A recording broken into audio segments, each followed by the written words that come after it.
राज्य के कुछ इलाकों में सती प्रथा और राजस्थान में बाल विवाह जैसी कुप्रथाएं आज भी देखने को मिल जाती हैं। वहीं आज से हजारों साल पहले इनका कोई अस्तित्व नहीं था। यही नहीं, उस समय न जनता से टैक्स लिया जाता था और न ही उन्हें किसी प्रकार से प्रताड़ित किया जाता था। तो यहाँ जिस टाइम पीरियड की बात हो रही है वह है वैदिक काल, जो 1500 से 1000 ईसा पूर्व तक माना जाता है। एक बात का ध्यान रखना कि इंडस वैली सिविलाइजेशन यानी सिंधु घाटी सभ्यता के पतन के बाद कुछ वर्षों का भारतीय इतिहास अज्ञात रहा। उसके बाद लगभग 1500 ईसा पूर्व भारत में आर्यों द्वारा विकसित वैदिक सभ्यता की शुरुआत देखी गई है।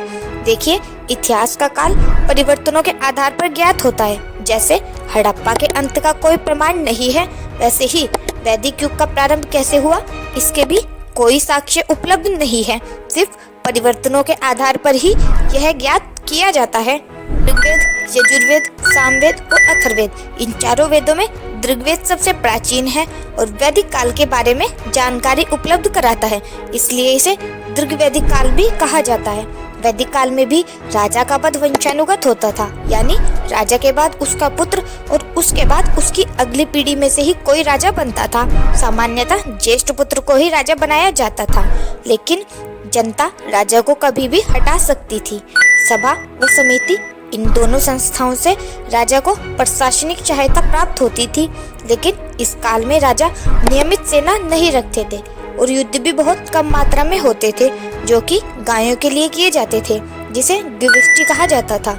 आपको जानकर हैरानी होगी कि इस समय पुत्री को वर चुनने तक का अधिकार था। साथ ही वह शिक्षा ग्रहण करने के साथ साथ सभा व समिति की सदस्य भी बनाई जा सकती थी।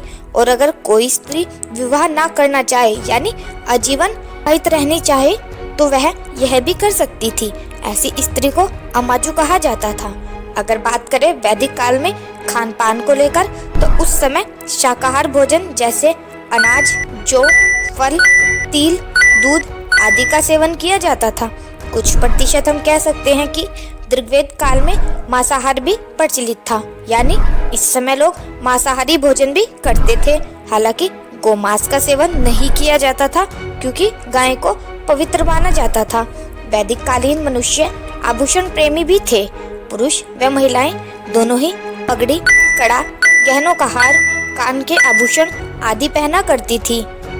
उनकी बात की जाए तो इस काल में लोग प्राकृतिक शक्तियों जैसे सूर्य, आकाश, चंद्रमा, वायु आदि की पूजा करते थे।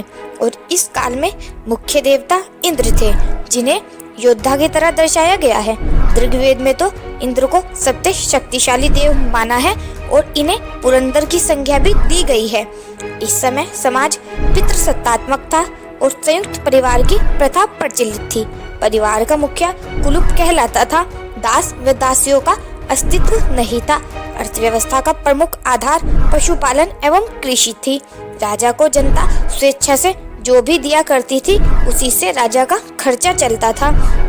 अगर ऋग्वैदिक काल की समाप्ति की तो वैदिक काल की समाप्ति सिंधु घाटी सभ्यता की तरह नहीं होती, बल्कि निरंतर समाज बना रहता है और कुछ परिवर्तन होते हैं। जैसे काल की समाप्ति और उत्तर वैदिक काल की शुरुआत 600 ईसा पूर्व मिले लोहों के साक्ष्यों के आधार पर की गई है, क्योंकि लोहा वैदिक काल में प्रचलन में नहीं था।